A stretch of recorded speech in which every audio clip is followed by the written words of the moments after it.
C'est pour toi, Anne-Marie. Angélique, merci Madame, Monsieur. Donc, merci de nous rejoindre et c'est parti pour quelques minutes d'information. C'est une vieille doléance satisfaite. Matam aura bientôt son hôpital. Les chantiers qui ont coûté 6 milliards de nos francs vont être livrés très prochainement au financement de la BAD et de l'État du Sénégal. La ministre de la Santé, Eva Marie Coll Seck, a visité les travaux au Mardiawa. On n'a pas attendu la fin des travaux de l'hôpital de Matam pour porter en terre quelques plantes ornementales.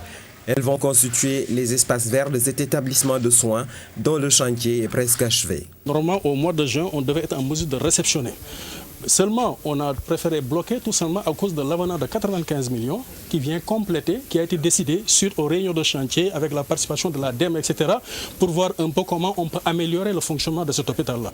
Bâti sur plusieurs hectares et comportant pratiquement tous les services, l'hôpital de Matam devrait être ouvert au public sous peu. Nous avons le bloc administration, le bloc pédiatrie, le bloc santé de la reproduction et chirurgie, la médecine psychiatrique, nous avons le caravansérail, nous avons les laboratoires, la radiologie, la médecine interne. Lors de sa visite dans la région, le ministre de la Santé a fait le tour de cette structure qui vient renforcer le système de santé d'une zone difficile. C'est le moment aussi de remercier la BAD qui a appuyé le gouvernement du Sénégal pour que Matam aussi puisse avoir son hôpital et qu'on ait cet hôpital régional.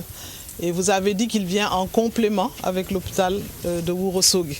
Donc ça aussi, c'est une particularité. Les équipements hospitaliers ont commencé à arriver, certains lots sont déjà au complet et un directeur est déjà sur place. Pour 2012, la loi des finances n'avait pas prévu de crédit. Donc on est là depuis novembre, mais malheureusement, il n'y a aucun crédit qui a été prévu. Et ça rend un peu difficile donc, le fonctionnement. Cet hôpital moderne vient en appoint à celui de Ourossogui, construit au début des années 70 et à la limite de ses capacités.